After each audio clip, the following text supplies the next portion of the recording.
각이 살아있는 정치평론 시사정각 시작하겠습니다. 오늘은 장혜찬, 김상일 두 분 시사평론가 모셨습니다. 어서 오세요. 안녕하세요. 네. 오늘 아침에 정진석 대통령 비서실장이 대국민 호소문을 발표했는데요. 그래픽으로 내용부터 좀 확인해 보도록 하겠습니다. 네, 지금 체포영장 집행 임박했다는 얘기가 나오는 상황에서 정진석 대통령 비서실장 호소문을 냈습니다.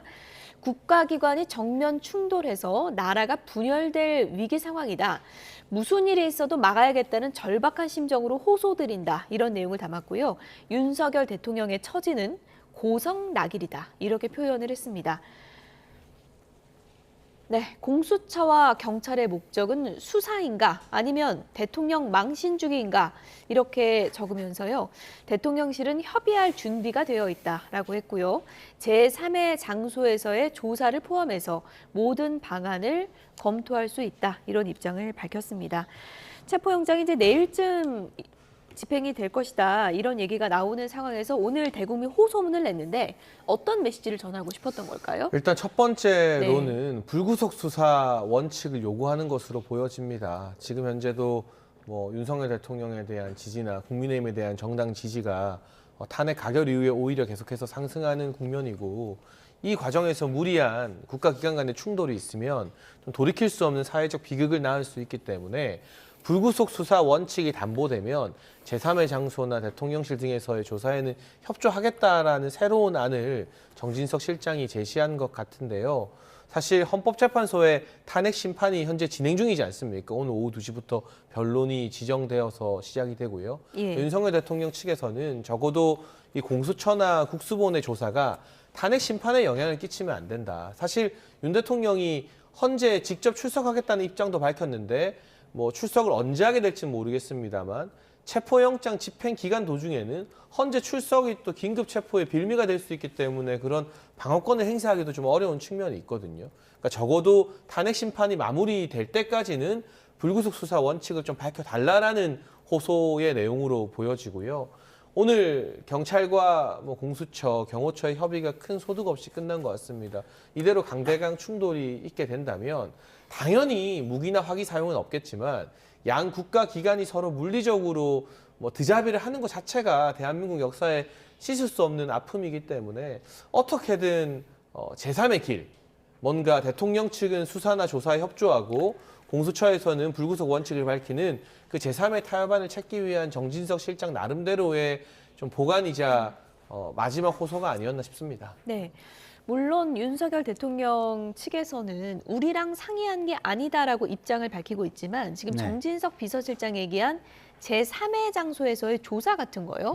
지금이라도 공수처와 어떻게 보면은 좀 협의를 할 수 있는 그런 카드가 될 수 있을까요?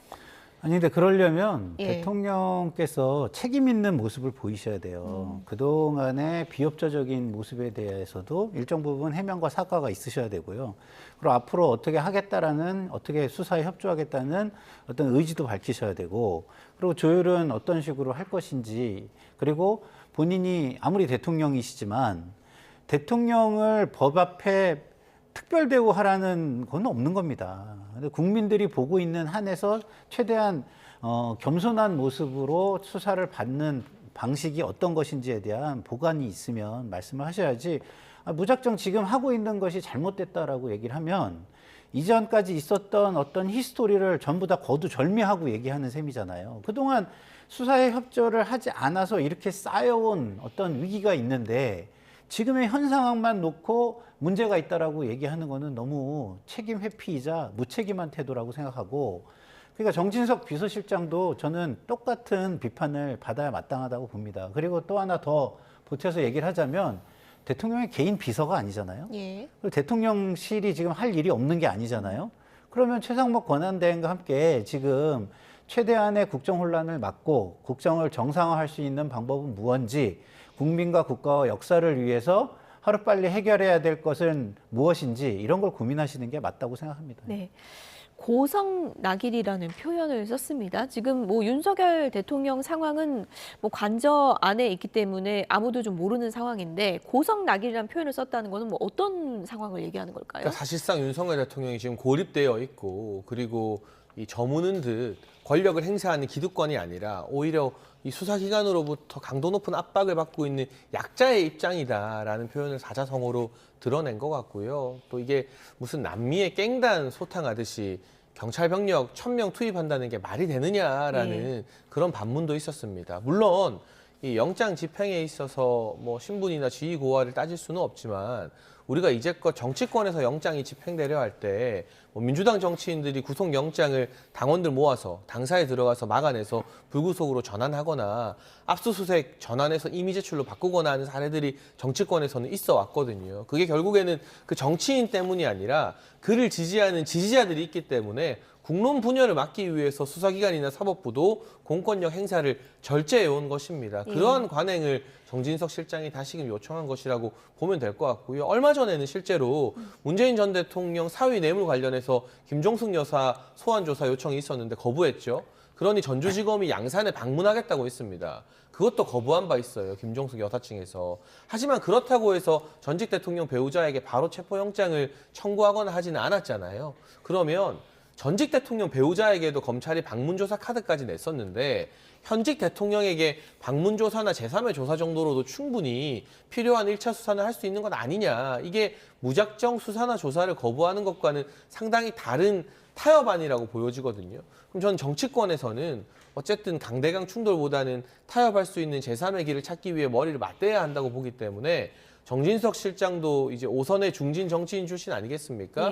이분이 내놓은 안을 대통령 측에서도 좀 전향적으로 검토하고 변호인단이 그리고 공수처나 경찰도 숙고해야 되지만 민주당에서도 마냥 뭐 이성윤 의원 이런 말까지 했잖아요. 관 끌고 나올 각오해라. 총 쏘면 맞아라.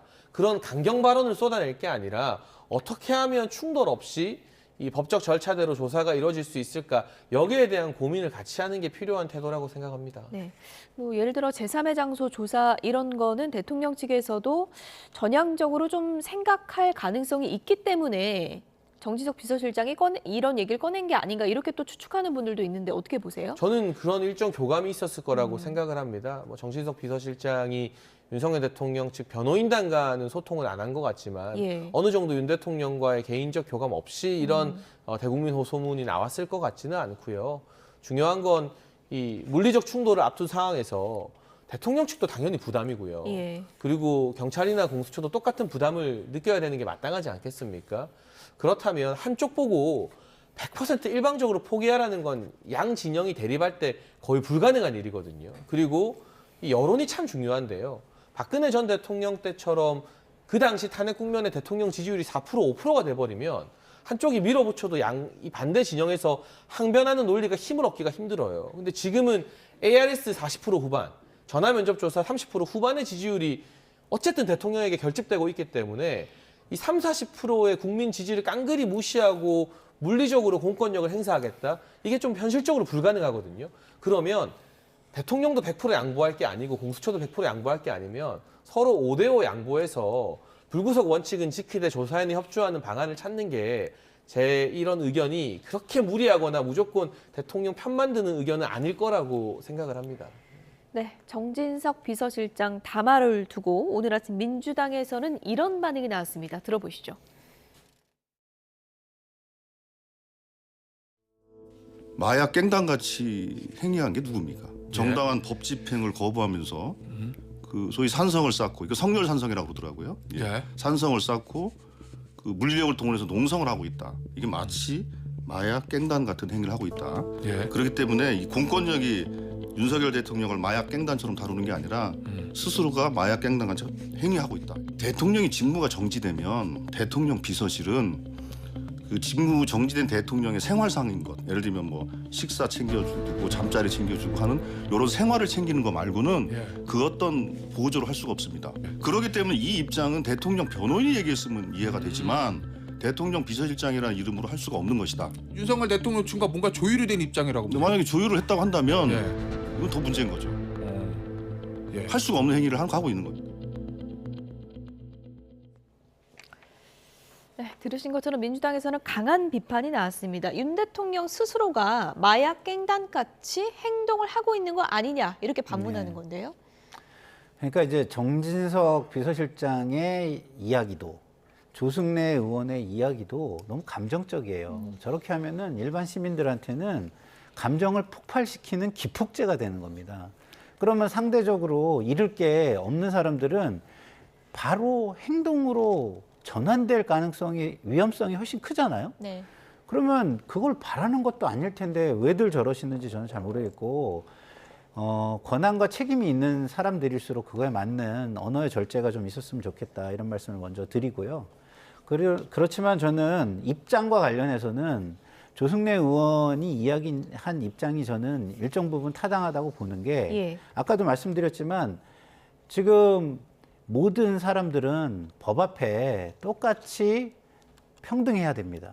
좀 전에 우리 장해찬 최고께서 뭐 문재인 전 대통령 부인 얘기를 하셨는데, 그쪽도 역시 계속 그렇게 하면은 강제 수사의 명분만 쌓아주는 거고 국민적 비난을 면할 수는 없는 거예요. 그러면은 한쪽이 그런다고 해가지고 또 한 정치적 진영도 그래도 된다라는 것을 말하는 건 아니죠. 오히려 양쪽 다 국민과 역사에 본보기를 보여서 국민이 따라할 수 있는 그런 것들을 길을 먼저 가주는 게, 선도하는 것이 저는 맞다고 생각합니다. 근데 지금 보면은 지금 정진석 비서실장이 하는 이야기, 장해찬 최고께서 하시는 얘기가 일견 처음부터 그런 얘기가 있었으면은 합리적인 얘기라고 저도 얘기를 했을 거예요. 근데 문제는 뭐냐면 지금 그렇지 않은 히스토리가 쌓여왔기 때문에, 예. 강제 수사의 명분이 쌓여왔고 법 집행을 막는다라는 어떤 비난이 쌓여왔기 때문에 그 공수처의 부담을, 정치적 부담을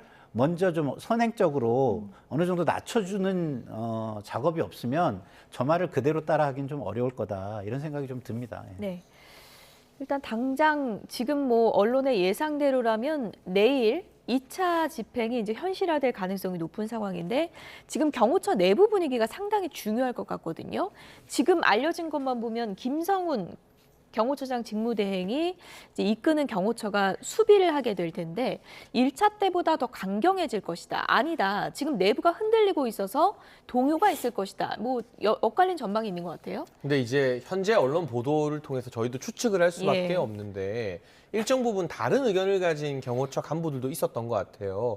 그 대표적인 분이 경호 3부장인 것 같은데요. 지금 경호 3부장이 이제 대기 발령 상태가 됐는데 이게 단순히 다른 의견이 있어서가 아니라 국수본 고위 관계자 2명을 서울 시내 모 호텔에서 만나서 관저 경호와 관련된 기밀 사항을 유출한 정황이 확인이 되어서 징계성 대기 발령이 나와 있거든요.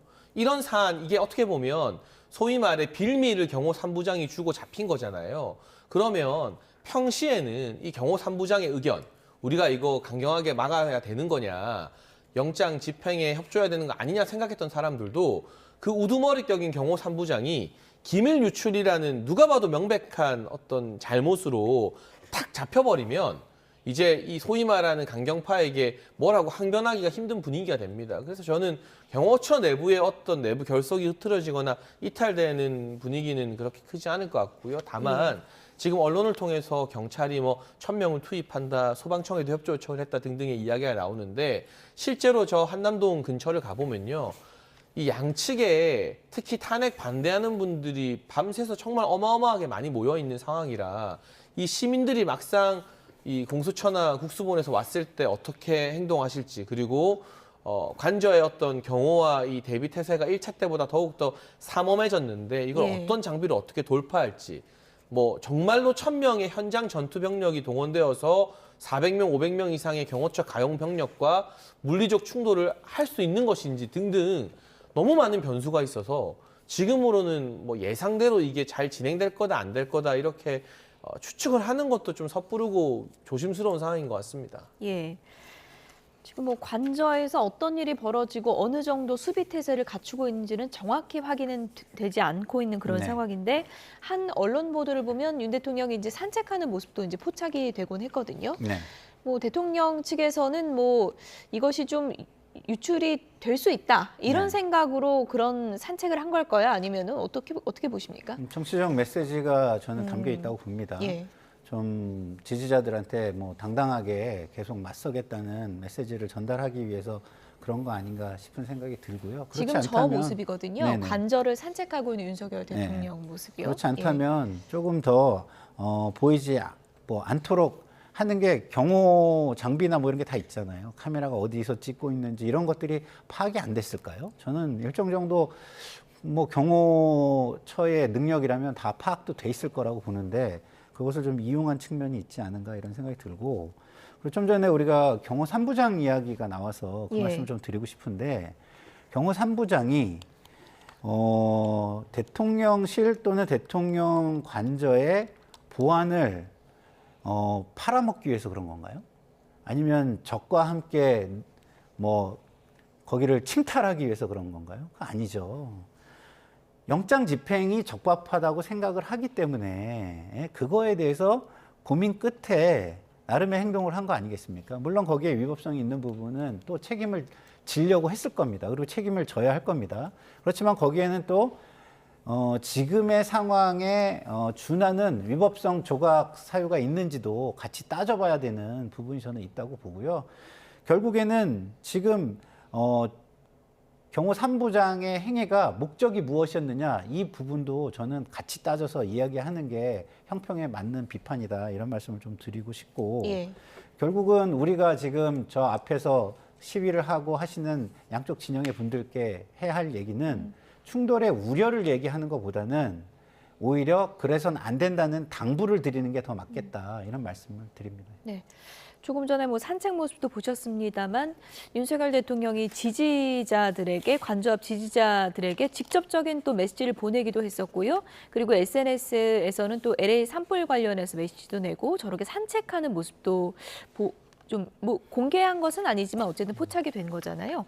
어떻게 보면 본인이 이제 건재하다는 것을 계속해서 보여주려는 메시지가 아니냐, 이런 분석도 많거든요. 어떤 의도라고 보세요? 일단 먼저 예. 저 산책 사진에 대해서는 해당 언론사의 이제 법적인 대응이 들어간다고 예. 합니다. 관저가 보안 시설이라서요. 그리고 제가 짧게 말씀드리고 싶은 건 지금 탄핵으로 직무가 정지 중이지만 이 대통령 관저나 이런 거는 법상 보안 시설이거든요. 그렇죠. 여기에 대한 어떤 지킬 것은 지키는 선은 아무리 이 대통령 거취에 대한 관심이 높더라도 지켜져야 된다. 그거는 윤석열 대통령을 위한 것이 아니라 대한민국 시스템을 위한 것이니까요. 그 당부를 꼭 드리고 싶고, 다만 이제 윤석열 대통령의 모습이 드러나고 또 시간이 좀 지나긴 했습니다만 한남동에서 집회하시는 분들에게 친서가 전달되고 하는 것은 역시나 정치적 동력인 거죠. 지금 이 여당 내부에서 오히려 윤석열 대통령 편에 서는 국회의원들 숫자가 늘어나고 과거 친한계였던 분들 중에 상당수도 탄핵 반대, 그리고 뭐 특검 반대 강경한 입장이 선회되는 것은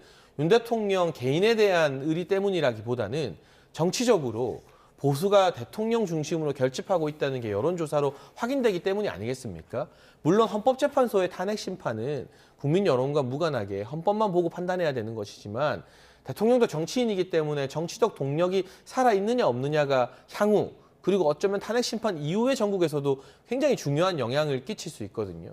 그래서 윤석열 대통령 입장에서는 탄핵 심판에 잘 대응하는 것, 그리고 공수처 수사에 대응하는 것만큼이나 중요한 세 번째 현안이 이 정치적 구심점 역할을 계속해서 보수 진영의 동력을 계속 살리는 것일 것이에요. 그래서 어떻게 될지는 모르겠습니다만 이 지지층이나 보수 진영을 향한 대통령 측의 메시지가 이 체포영장 국면이 조금 진정되면 그 이후에 또다시 나올 수도 있겠다. 그리고 보수 진영 내부에서 윤석열 대통령의 이 탄핵 심판 국면에 어떻게 대응하는지가 차기 주자들의 선호도나 호감도에도 지금 큰 영향을 미치고 있기 때문에 살아있는 정치적 변수다. 비록 직무는 정지됐지만 정치적으로는 여전히 살아서 움직이는 상태다라는 걸 보여주는 그런 장면들인 것 같습니다. 네.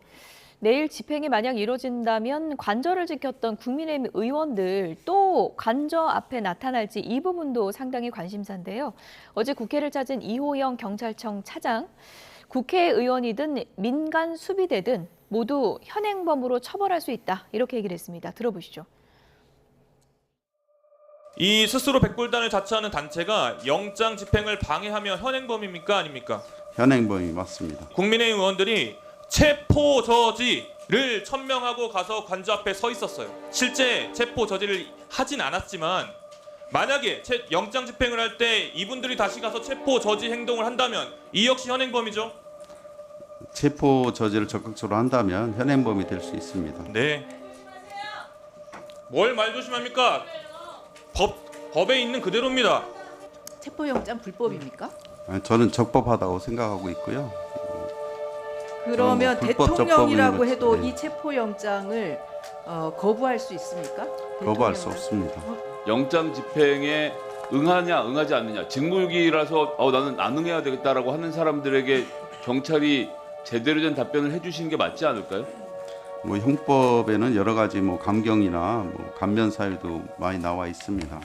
그에 따라서 국수본에서 적정하게 판단할 거라고 생각합니다. 예. 한편 지난 13일 이호영 경찰청장 직무대리는 영장 집행을 방해하면 국민과 국회의원까지 현행범으로 체포할 수 있다고 으름장을 놓았습니다. 즉 불법 수사를 공권력으로 밀어붙이겠다는 것입니다. 법치를 어긴 사법기관은 권력의 하수인입니다. 법치를 어긴 공권력은 군벌입니다. 지금 대한민국의 사법기관과 공권력이 이 지경으로 전락했습니다. 유혈 충돌을 비롯한 혼란을 바로잡기 위해서는 적법 절차의 원칙으로 돌아가야 합니다. 네, 국회의원이든 뭐 백골단이든 체포마가 서면 다 체포할 수 있다. 이런 네. 강경한 입장입니다. 이렇게 되면은 뭐 지금 뭐 시나리오긴 하지만 관저에 들어가기도 전에 큰 소란이 일어날 수도 있다. 이런 생각이 드는데요. 그러니까 국민들도 그렇고 국회의원들도 그렇고 자신들의 입장보다는 국민에게 얘기해야 되는 건 법치와 제도의 준수입니다. 예. 근데 저런 식으로 법치를 따르지 말라고 선동하는 것 자체가 저는 자격이 없는 행위라고 저는 봐요. 보십시오. 자, 불법 수사라고 얘기해요. 그리고 공권력이 뭐라고 얘기합니까? 마치 사병이나 이런 것처럼 얘기하잖아요. 자, 이거 누가 결정을 하죠? 근대 국가에서 그걸 결정할 수 있는 데가 어디 있습니까?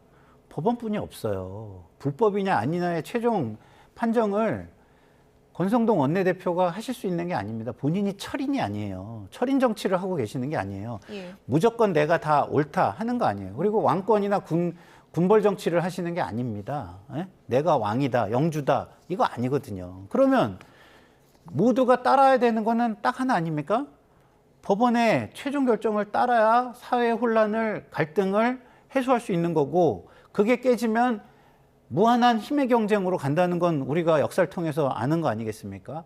법원이 잘못하는 게 있다면 본인이 속한 국회에서 제도를 고치시면 되는 겁니다. 저렇게 본인이 판사도 아니고 철인도 아니고 왕도 아닌데 틀렸다, 불법이다 얘기하는 건 옳지 못하다 이런 말씀을 드립니다. 네. 이재명 대표랑 최상목 대행의 만남이 상당히 좀 껄끄러운 분위기였던 부분이 바로 이제 집행 문제인데, 이재명 대표가 영장 집행 과정에서 최상목 대행이 협조를 해줘야 된다 이런 얘기를 했거든요. 최상목 대행으로서도 좀 고심이 깊을 것 같은데 어떤 역할을 야당이 기대하고 있는 겁니까? 그러니까 민주당은 최상목 대행이 경호처에 대한 지휘권을 발동하기를 원하겠죠. 그래서 경호처장 직무대행에게 경찰의 영장 집행에 협조해라라는 지시를 내리기를 바랄 텐데, 예. 최상목 대행은 자체 검토 결과 대통령 권한 대행, 정치권에서는 대대행이라고도 부르는데, 경호처에 대한 지휘 권한은 본인에게 있지 않다라는 유권 해석을 이미 내부적으로 내렸다라고 언론 보도상 전해졌고요. 따라서 국가기관 간의 물리적 충돌을 방지해야 된다라는 원론적인 발언 외에 최상목 대행이 직접적으로 개입할 가능성은 현재로서는 낮아 보입니다. 예. 다만 그렇다고 해서 이 민주당이 최상목 대행에 대한 압박을 지금보다 더 강하게 할 수 있을까? 탄핵을 할 수 있을까? 이것 역시나 여론과 지지율이 말해주는데요. 최근에 민주당의 정당 지지율이 이상할 정도로 오히려 하락하고 있는 여러 국면을 생각해 보면 최상목 대행에 대한 탄핵이나 지나친 압박은 민주당과 이재명 대표 입장에서 훨씬 더 큰 자충수가 될 수 있기 때문에 저는 저 정도의 강경 발언 외에 실질적 조치가 이어지기는 지금의 여론 지형상 힘들다. 예. 만약 조치를 취하면 이재명 대표와 민주당 입장에서는 훨씬 더 뼈아픈 여론조사 결과를 받아들게 될 가능성이 높다고 보고, 최상목 대행도 참 곤란하고 난감하겠지만 예. 본인이 지금 국면에서 뭔가를 더 할 수 있는 공간이 없다고 판단한 것 같아요. 그러니까 경찰이나 군 부대에게 이 관저 경호를 강화하라는 1차 지시를 내렸지만 그게 오히려 거부당했거든요. 근데 사실은 대통령 권한 대행의 지시를 경찰이 거부한 것부터가 말이 안 되는 하극상이고 법과 절차 위반인데, 또 최상목 대행이 그걸 막 깊게 따지고 들어가지도 않아요. 그 대신에 또 경호처에 대해서도 이래라 저래라 말을 하지 않고, 다만 물리적 충돌만큼은 안 된다. 여야가 특검을 합의해 오는 게 낫지 않겠냐는 어떤 대안 정도를 제시할 뿐이라서 뭐 지금 국면에서 야당이 최상목 대행을 더 압박해서 실질적으로 얻어낼 수 있는 게 많아 보이지는 않습니다. 예. 어쨌든 뭐 최상목 대행은 지금은 가장 중요시하는 것이 특검을 여야가 합의해서 가져와라. 위헌적인 내용이 섞이지 않게 여야가 합의해서 가져와라. 이런 뭐 대안을 카드로 제시한 상황인데요. 어제 두 번째 특검법이 이제 법사위를 통과한 상황이죠. 핵심은 야당이 외환죄를 추가한 것인데요. 지금 여야 목소리가 특검을 두고 엇갈리고 있는 상황입니다. 이 얘기도 들어보시죠. 이처럼 야당의 특검법은 북한만 좋은 일을 시키는 것입니다. 이것이 내란 특검이 아니라 종북 특검, 이적 특검, 안보 해체 특검이라고 불려야 마땅합니다. 절대로 수용할 수 없습니다. 대한민국 역대 정부 중 외환의 위협을 가장 고조시킨 당사자가 누구입니까? 바로 문재인 정부입니다. 북한의 가짜 평화에 속아 핵무기 고도화 시간만 벌어주고 말았습니다. 그 결과 우리 국민은 북핵을 머리에 이고 살아가고 있습니다. 만약 특검으로 외환죄를 수사해야 한다면 그 대상은 문재인 정부와 민주당이 되어야 합니다. 민주당은 국정 혼란을 틈타 대한민국의 외교 안보 정체성을 와해시키려는 모든 시도를 중단해야 합니다. 국민의힘이 자체 내란 특검 법안을 낼지 말지 결정을 못했다고 합니다. 어제 오후 의원총회에서 특검을 반대하는 목소리를 넘어 비상계엄이 왜 잘못됐느냐고 항변하는 목소리도 다수 나왔다고 합니다. 온 국민이 보는 앞에서 사람을 칼로 찔러놓고 6초만 찔렀으니 범죄가 아니다. 수사도 처벌도 받으면 안 된다고 우기는 겁니까? 내란 선동죄 수사를 반대하는 것은 거꾸로 자신들이 내란 선동을 했다는 사실을 인정하는 것 아닙니까? 국민의힘은 원내 7개 중 6개의 정당이 모두 찬성한 내란 특검에 반대하지 말고 순순히 협조하기를 바랍니다. 네, 여기에 외환죄까지 추가하다 보니 국민의힘의 반발은 더 거세졌습니다. 일각에서는 민주당의 정말 통과가 목적이었다면 이걸 왜 추가했을까 의문을 제기하는 시각도 있거든요. 뭐 의혹이 많아서 그랬다 할 수 있을 텐데요. 근데 의혹이 많았다 하더라도 여당에서 그럼 이걸 좀 조정하자 이렇게 나오는 게 맞지. 그렇기 때문에 안 된다, 틀렸다 이야기하는 건 좀 안 맞는 것 같습니다. 그리고 김용민 의원이 좀 설명을 했지만 외환죄가 아니라 외환 행위가 있었는지에 대한 의혹이잖아요. 그러니까 이거는 그리고 어떤 우리가 죄를 기소하거나 혐의를 이야기할 때 그게 엔드입니까? 엔드가 아니잖아요. 다 오화 아닙니까? 오화? 하나하나 처리하는? 그래서 그게 문제가 없다면 법원에서 문제가 없다라고 이야기하고 수사 과정에서도 무혐의 처리를 할 텐데 그거를 충분히 정당성을 설명하면 저는 되는 거라고 봅니다. 그리고 협의 과정에서 이런 정도의 얘기는 뭐 얘기하면은 충분히 민주당에서 받아들일 수 있고 받아들일 수밖에 없는 얘기 아니겠습니까? 근데 그런 얘기는 하지 않고 무조건 비난만 하려고 드는 것은 애시당초부터 특검을 하지 않으려고 하는 거 아닌가. 그리고 지금 비상계엄과 지금 내란과 관련된 혐의에 대한 문제 해결을 하루빨리 하려고 하지 않는 어떤 책임 회피 아닌가. 저는 이런 생각이 듭니다. 국민의힘이 반대만 하는 거 아니냐. 근데 뭐 자체한 얘기도 있었잖아요. 그거 나올 가능성이 있는 거예요. 뭐 어제 의총에서 논의가 됐고 지도부에 일임을 했다고 하는데요. 현재 언론 보도 분위기를 보면 오늘 오후에 국민의힘 지도부에서 자체 특검, 계엄 관련된 특검을 발의하는 안을 발표할 가능성이 현재로서는 높아 보입니다. 민주당 특검에 비하면 수사 범위나 수사 기간 등이 축소가 된 것인데요. 저는 민주당 특검에서 이 외환 행위에 대해 대북 확성기나 북한에 보내는 유인물까지 포함시키는 것은 이건 너무 김정은만 좋아할 처사인 것 같다라는 생각이 들고요. 그리고 지금 민주당의 카톡 검열도 상당히 논란이 되고 있는데 이번 민주당발 특검에도 이 내란 선전 선동에 너무 많은 일반인들과 방송인들, 정치와 무관한, 이 계엄과 무관한 분들까지 정치적 의사 표현을 하는 것까지도 전부 다 수사할 수 있는 독소 조항을 담아 놓았기 때문에 이런 부분에서는 저는 민주당의 절제가 필요하다고 봐요. 지금 언론 보도 나오는 것처럼 만약 오늘 오후에 국민의힘 지도부에서 자체 특검을 발의하겠다 입장 밝히는 게 사실이라면 예. 무조건 싸우기만 할 게 아니라 그 두 안을 가지고 좀 논의라도 해봤으면 좋겠다. 왜냐하면 국민의힘 지도부도 이 자체 특검 내는 것 때문에 보수 진영 지지자와 당원들에게 또 엄청 압박을 당하고 있어요. 그냥 특검 반대하면 되는데 왜 협상을 하려고 하느냐. 그래서 만약 협상안을 내놓는다면 그거는 이 소위 말하는 쌍권 지도부도 정치적인 위기를 감수하면서 협상안을 내는 거거든요. 그럼 민주당도 무조건 안 된다고만 할 건 아니다. 그러면 서로 결국 시간 끌기만 되는 건 아니겠느냐라는 점을 전향적으로 검토해봐야 되겠고요. 일단 오늘 오후 이후에 국민의힘 지도부 발표를 보고 이후에 전국을 좀 유추할 수 있을 것 같습니다. 네, 국민의힘이 어떤 카드를 내밀지 지켜보겠습니다. 지금까지 장해찬, 김상일 두 시사평론가였습니다. 고맙습니다.